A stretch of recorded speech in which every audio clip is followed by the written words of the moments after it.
Hey folks, I'm doing this video about the upcoming Mercury retrograde in Libra transit that's happening on um, October 13th. It starts on October 13th in the evening of October 13th and then goes for a few weeks until November the 2nd. And you can see the chart here of October 13th. And this Mercury retrograde in Libra cycle. And as you see, it'll go, you can see different planets will come and join it, goes retrograde back to very early Libra, and then goes direct again. And so these retrograde cycles are good times to introspect, reflect, especially on Mercury type stuff. And, Mercury has to do with details, communication, speech, and again, I say reflecting because it's about listening. One of the main things that is good to do in Mercury retrograde is rather than talk so much, listen more. We tend to forget that communication is not just what we say, it's what others say as well. And so this Mercury as the speaker, as the communicator, um, externalized, again, is about what we say, what we want to put out there. But then again, that reflective internal quality of Mercury comes out more when we um, experience the retrograde cycle. Okay, so Mercury retrograde starting October 13th will be important for that type of idea, listening to others and listening to our own inner voice and reflecting on details of the world around us, trying to understand things. This is what Mercury is about. Mercury is our desire to be intelligent and to get things right, to recognize patterns, to put things in the right category. Everybody thinks, we think we're smart. We think we're so smart, which is the quality of Mercury, the buddhi or the intellect. But most of the time we don't really use our intellect. We don't use our smarts, you might say. We respond to things impulsively and emotionally, and then use our intellect to kind of explain why we did what we felt like doing anyway, or why we have an opinion about something, even though our opinions are just sort of our impulses and our, sort of, beliefs brought into some sort of idea. We usually use our speech and that faculty of Mercury and discrimination. What looks like discrimination is often just opinions that just, affirm what we already believe. Meaning, we don't usually think very clearly with a lot of discrimination and a lot of neutrality and you know sort of like a detached way very often. And that's what Mercury gives us. Mercury is the planet of that sort of detached kind of thinking, where we literally are neutral. It is a neutral planet, not like Mars, Jupiter, and the Sun, which are masculine planets, and they're charged with, getting somewhere and doing something and that masculine energy. Venus and the Moon are feminine charged, so they have a sort of bias and a tendency toward things that bring nurturing connection. That's their, bias or goal. So when those planets are activated, they have a strong sort of drive. They pull us somewhere. Mercury and Saturn, by the way, don't have that sort of charge. So we're supposed to be with Mercury, it's very much an intellectual sort of detachment from trying to be more, masculine, like right and convinced and that sort of male aspect, which is, again, clear and right and all of that, and sort of defending what we think is right, or that feminine charge, which is about doing what feels good and nurturing and what brings happiness and all that. Those are very strong biases, biased towards being right and acting and all of that, which, like a sort of masculine strength, or biased toward feeling good and being happy and all of that, which is the feminine. When we're pulled in one direction or the other, we're not thinking very clearly. We're already charged up about what we already believe, which is our opinions, which is much more the masculine. Or we're just trying to say, okay, I don't want to change anything. I just want to do what feels good now, what feels good now, what feels good now, what's making me happy now. And usually the faculty of Mercury, that sort of voice in our head, is just sort of convincing us of what we're already doing. We're not really thinking through anything. It's just sort of confirmation bias. And these explanations in our head, which is how we experience Mercury more than anything else. It's like the voice in your head. Most of the time, that voice in your head is just the same old kind of confirmation bias that keeps you in your comfort zone. You're in your comfort zone. You see it a certain way. You've always seen it a certain way. You're going to just go back into the way you see it. And Mercury is going to just keep convincing you that whatever you're doing is fine. Yeah, it's fine. It's fine. It's fine. They're the ones that are wrong. I'm right. La la la la. And just, again, sort of these sort of cognitive biases that we have to just keep, this sort of confirmation bias, these explanations in our brain that we just keep circulating over and over again and never really learn much about life. So learning beyond just our programming has a lot of it has to do with Mercury first.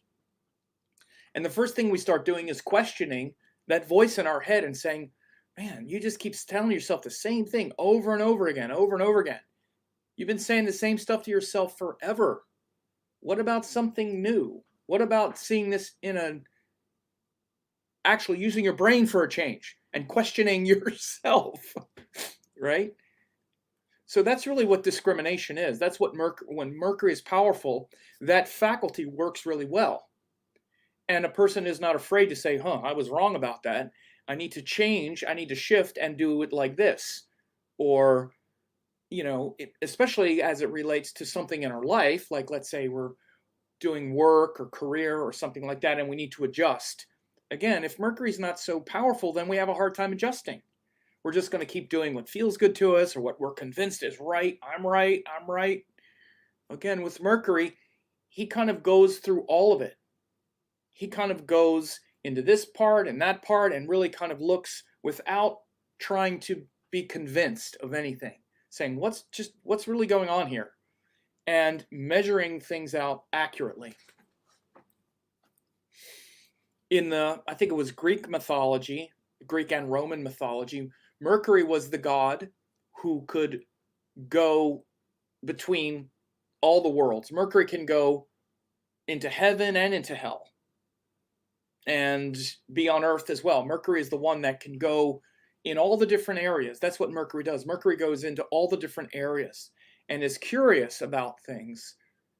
You try to convince Mercury of something and say, oh no, just believe me. No, this is the way it is. This is the way it is. Mercury is like, I'm not going to believe you. I'll try it for myself.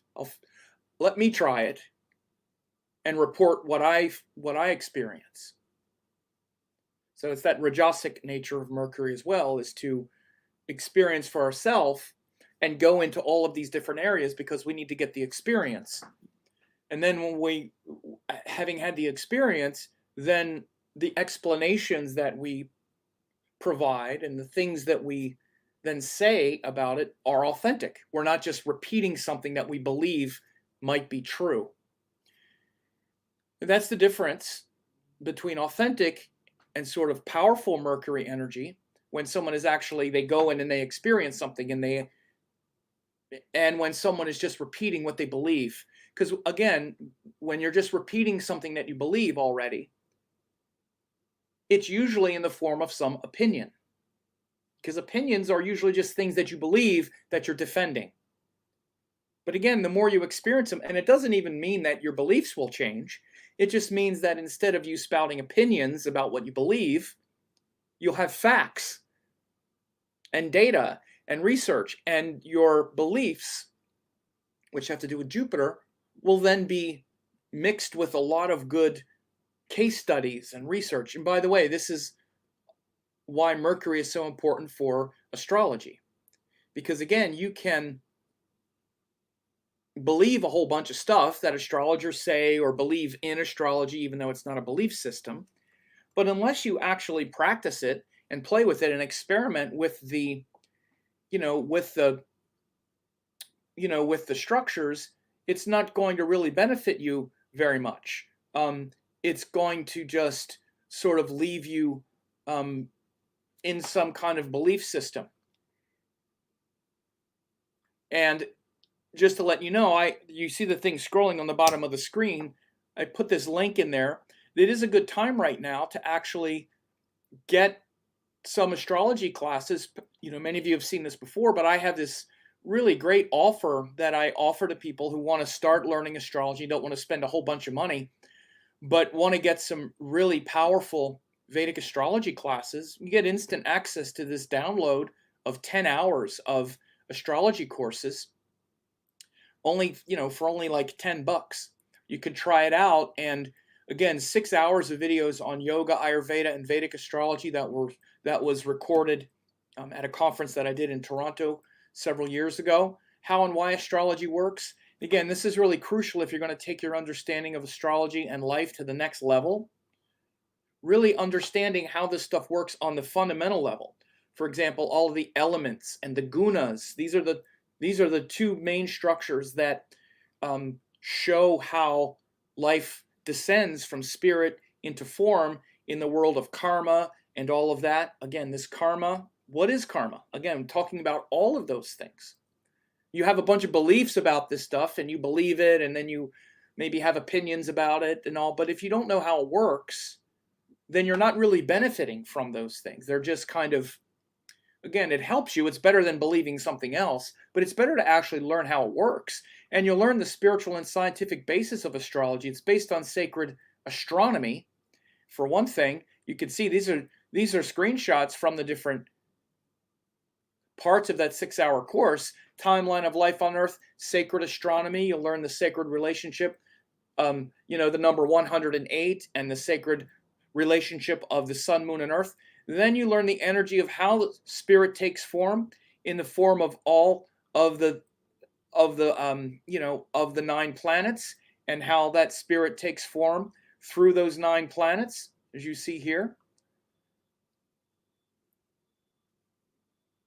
And you see tamas is related to the body, rajas to the mind, sattva to the spirit, and then how each of the 9 planets show that evolution of consciousness. So that's in this first group of classes, this 6 hours.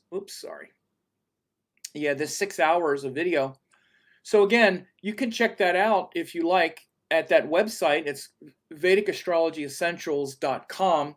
But it's again, this is a real good time to actually study when Mercury goes retrograde again, because we reflect. We're reflecting on the details and reflecting on how we perceive things. And again, rather than just believing the same old explanations that we have, and I believe this, but I don't really know how it works.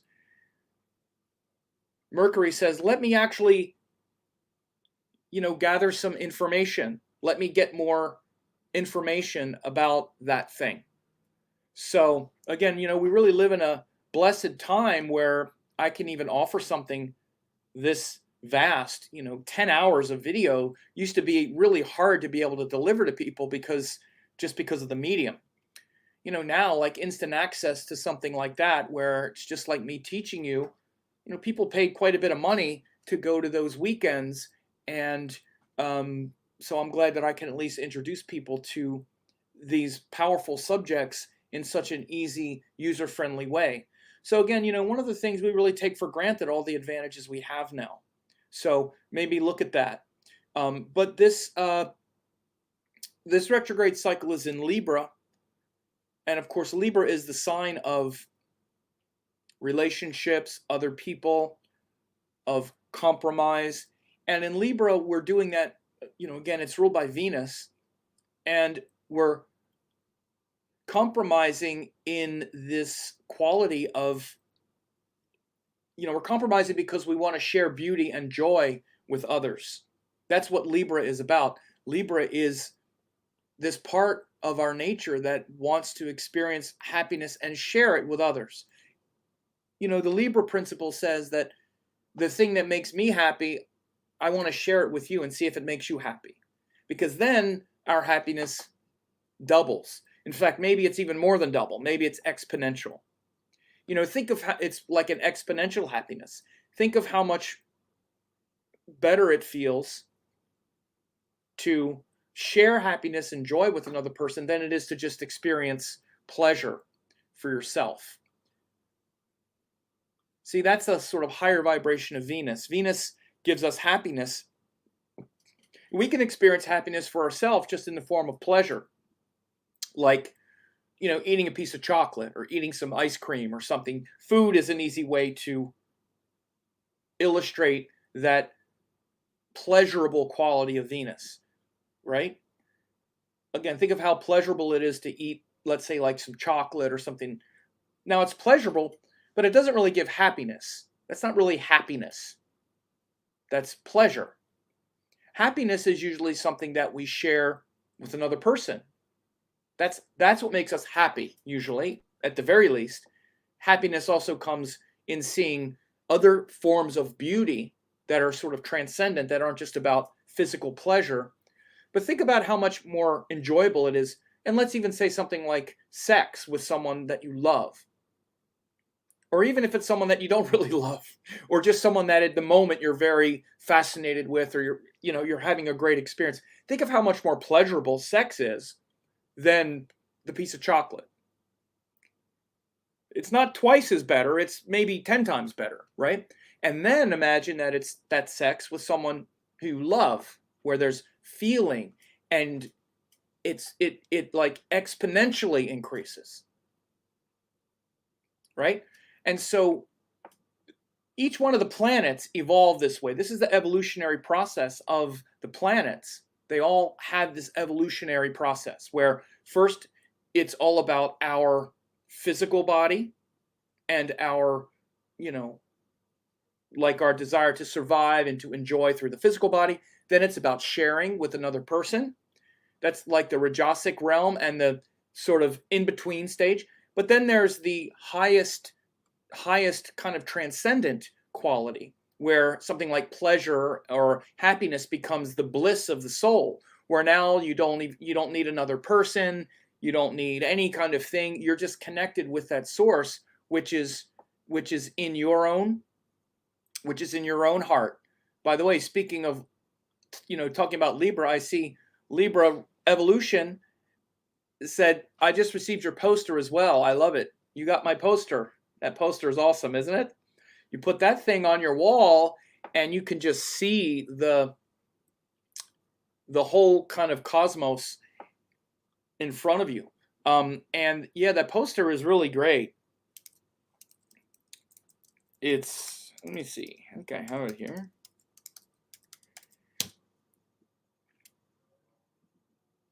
And so yeah, this whole sort of evolution of consciousness comes about through all the different planets, and they all evolve through body, mind, and spirit, and that is shown by all the planets, and especially when you start studying the planets in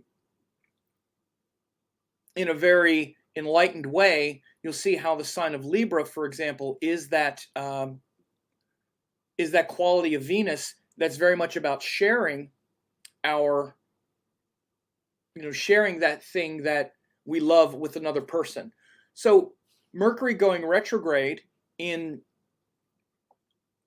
Libra is showing where we can and where we want to be engaged with another person and want to enjoy ourselves with them, but also where we're reflecting on our communication style, how well we're able to compromise with them, how well we've done that in the past. And one of the things that retrograde does is it can sometimes bring up past relationships and interactions and opportunities to do things over again. Libra Evolution says, yes, very detailed. So she got the poster and saw that it's very detailed and beautiful. I tried to pull up the page right now. It's not coming up. So I should have all of my links available. But so again, this this quality of Mercury going retrograde at this time and in the sign of Libra is really going to be an opportunity between now and early November to redo some of the miscommunications perhaps that you've had. Again, listen more, not just to your own voice, like I already explained, but listen to the voices of those around you.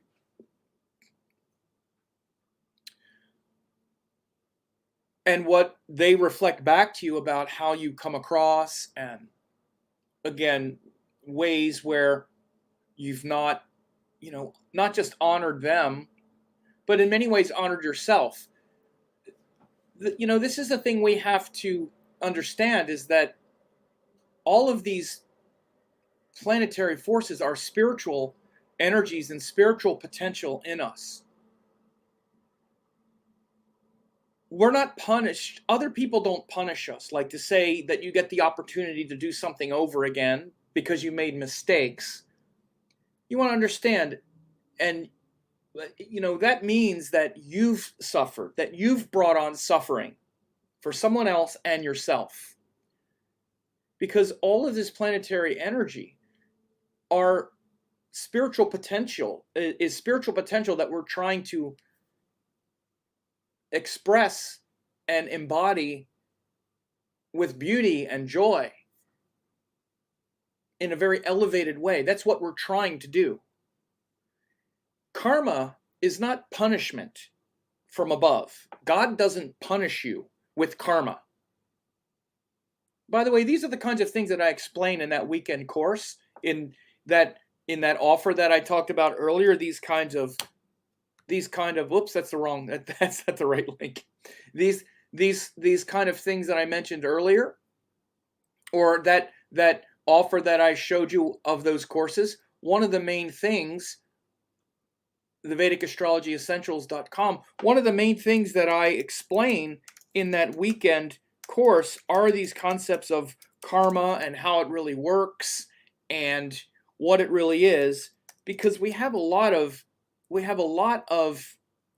confusion about things like that. So for example, when we make a mistake and we have an opportunity to go back and do it better, okay, when I say something like that, it's not because you're going to be punished. Karma isn't something externally punishing you. There's the link, VedicAstrologyEssentials.com. Karma isn't something external punishing you. The planets and astrology isn't showing all the ways that the universe is going to punish you for making mistakes.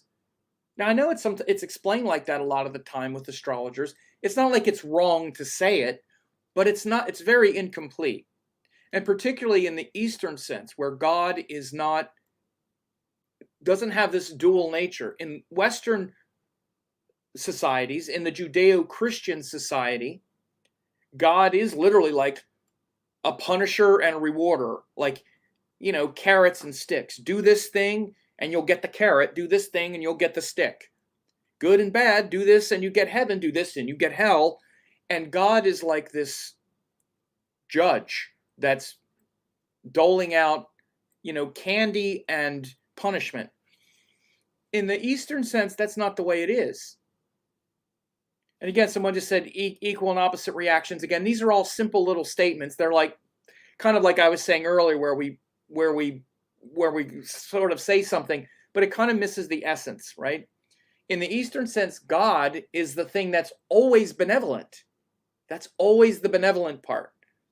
If you experience some pain around something, it's not because God is punishing you, it's because the pain of your mistakes are coming back and you're getting to experience them. So, for example, it's not like God is punishing you or the planets are punishing you. It's your own misuse of that energy that shows up as some kind of pain. Like, for example, with the karma that we're talking about now, when I say that it's an opportunity to go back and do it right and do it better, means that you may have some reflection on how you were disrespectful to someone before, and you'll carry that burden. You carry the burden around yourself because you'll think of that person and there'll be this feeling that you didn't do it right or it wasn't done right. Or it might be the typical kind of thing that we wind up doing, which we defend ourselves and we say, oh, they did this to me. That's why I said that to them. Or, well, they did this and blah, blah, blah. And we get into all this stuff. Again, that's not Mercury. That's not elevated Mercury that I was talking about at the beginning of this video. That's not Mercury. That's Mars defending what you already believe. It's what I was talking about at the beginning. When Mercury is powerful, we have discrimination. All of that triggering and reaction and anger and blah, blah, blah, blah, rah, rah, rah, is not intelligence. If you think it is, you don't know what intelligence is. That's not intelligence. Okay? That's triggering, and that's Mars, and that's just defending what you already believe about something or someone or what happened, and you're stuck in it. You are trapped in that. And this is the stuff we're always trapped in. We're trapped in some opinion and explanation about something that happened and what we're sure it is, and we're so right, and blah, blah, blah. That's not intelligence. That's why I said at the beginning, we're mainly emotional. Something comes up, or again, we think of a person that hurt us, or this or that, and some emotion comes up, and then we start to think about maybe trying to talk to that person or trying to work it out. And by the way, I'm not saying we can talk to everybody that we have some charge with, or even that we should.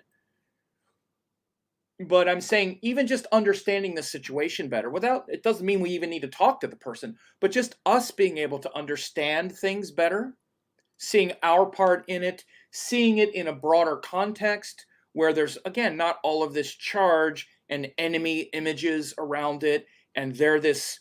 Again, often what we wind up doing is attach labels to people. Again, now we get labels like they're a psychopath, or they were a narcissist, or they were a whatever. We call them a this or a that, and we put a name on them. And if I can put this label on that thing and do that, then I can just, then I feel fine being able to just dehumanize and attack them in my mind without feeling like I'm doing anything wrong because, well, God, they were a sociopath. They were a this, they were a that. So that's why, again, all of that is just short-term thinking. And as I said, it's not like God punishes you for doing this. The punishment is the thing itself. It's self-evident. The punishment is that you're cut off from your heart when that's happening. The punishment is in the act itself. The ignorance is the punishment. The charge and that whole kind of thing is itself the karma or the punishment.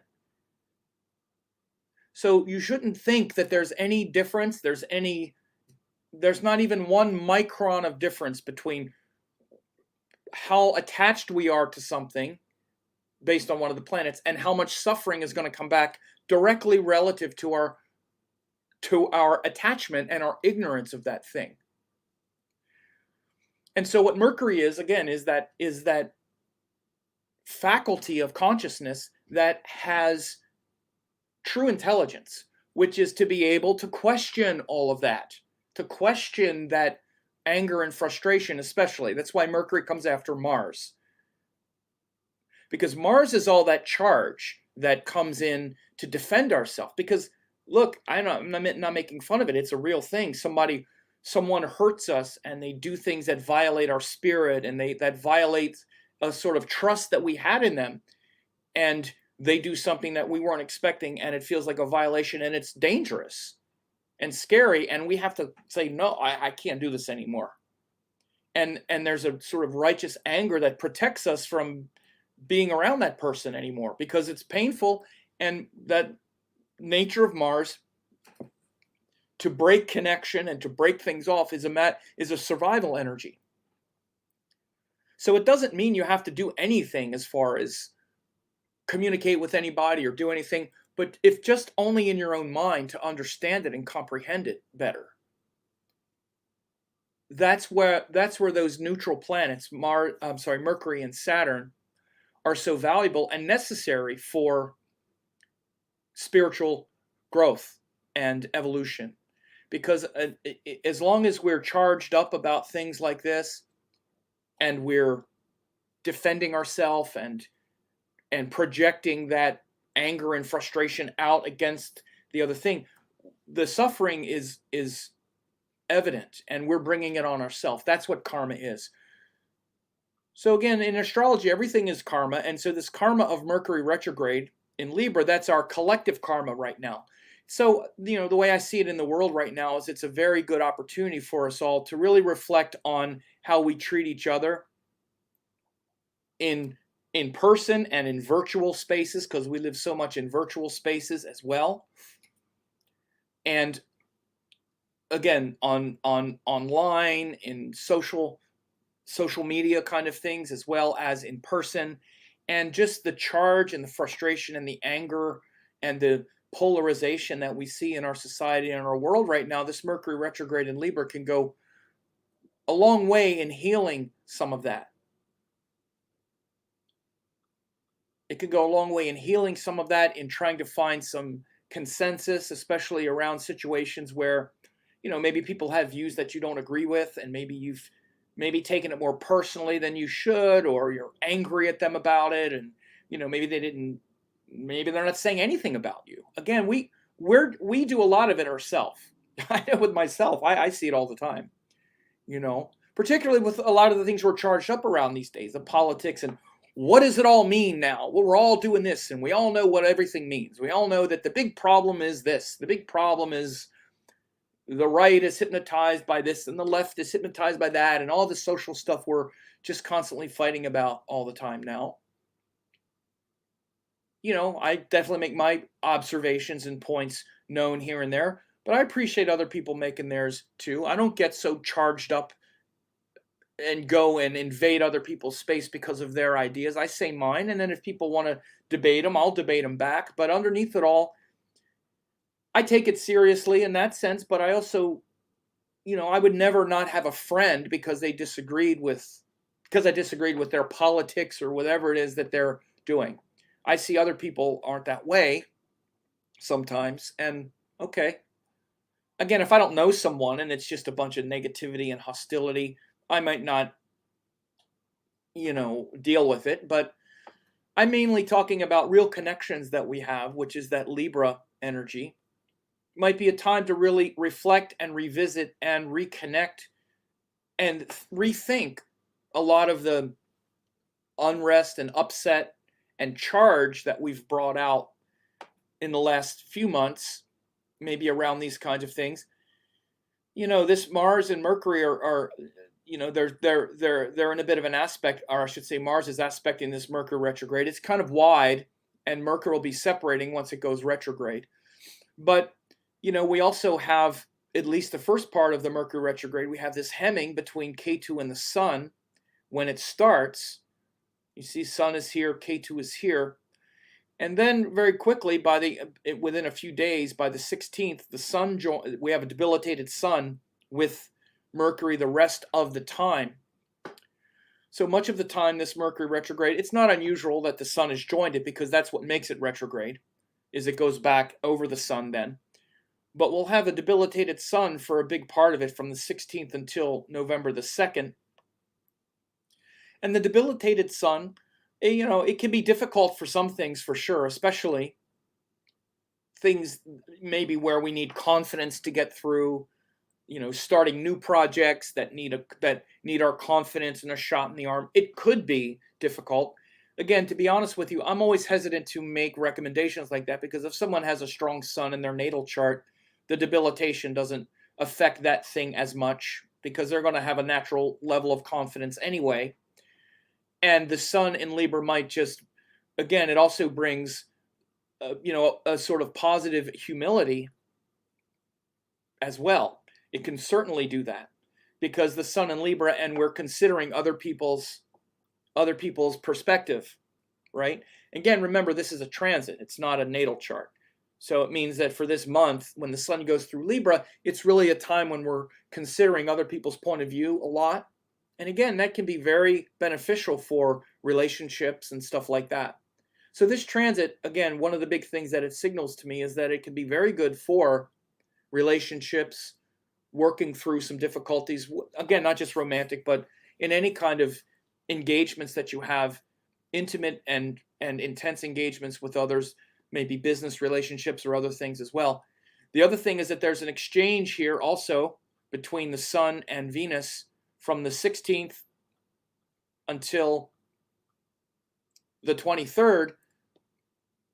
The Sun and Venus are exchanging. The Sun is in Libra and Venus is in Leo. So this Parivartana Yoga also shows that there is a healthy sharing, and where the debilitation of the Sun in Libra, which can feel that our own individuality is being, sort of minimized, where that quality of it gets neutralized because of the exchange with Venus.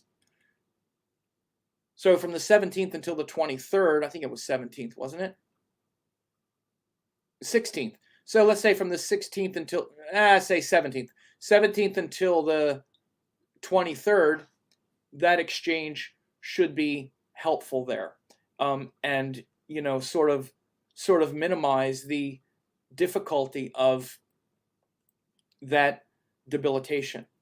And so again, I just want to say that if you did want to get some classes and look over and learn some astrology in the next few weeks as well, this is a great place to start. If you're looking how to really learn a lot, 10 hours of classes, only $10, $9.47. Again, the Yoga, Ayurveda, and Vedic astrology, how karma works, how much you can change, how much you are really dealing with, and what karma is. I described a little bit of it here, but I go way in depth with it. How to transform anger into discipline, elevate relationship desires. I also have a course on quantum Vedic astrology and neuroscience. Really, you learn about neuroscience and also like the qualities of the three brains, especially the triune brain and Vedic principles, but also qualities of quantum physics. It's actually a really good overview of quantum physics if you don't know how that works. It's a really good primer, even just on the principles of quantum physics and how we are literally creating the universe out of nothing, out of our mind. And then a spiritual astrology master course here where I talk about the nakshatra deities. Again, so these are some screenshots that you get from these three classes. Again, about 10 hours of classes, only $10. And then you just click it. You go there and then you click and then you sign up right here. And it's very easy to do. So anyway, I just wanted to make this quick update here about Mercury retrograde in Libra for the next few weeks. And again, it's a really good time to use your discrimination. Think about things intelligently, not just triggered, not just defending what you've done, not just defending yourself, particularly as it relates to other people.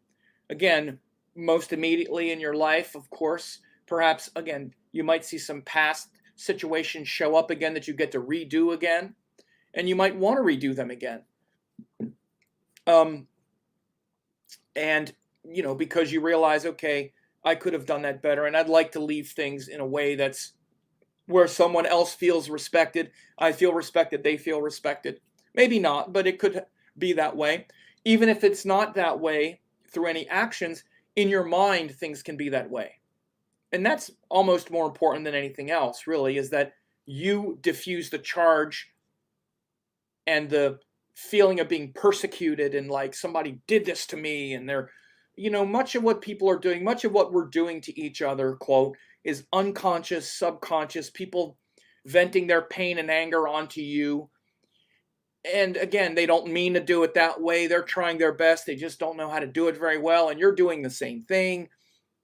Again, trying to see things in a larger context. That's really the greatness of Mercury, is to diffuse all the charge around things. So when Mercury goes retrograde, it's very good for that. And oh yeah, of course, all the stuff about technology and all that too. I always forget to mention that part because it's usually overstated by a lot. But you'll notice how well you've been managing details and stuff by the Mercury retrograde cycle. This one is in a good sign. When it's in a difficult sign, particularly like a water sign, you can see that external things screw up a lot more. This is in Libra, where its relationship with the ruler and the sign itself is pretty favorable for Mercury. So I wouldn't expect so many of those technology snafus and all that stuff. So anyway, I hope you enjoyed this, and that you have a smooth Mercury retrograde cycle.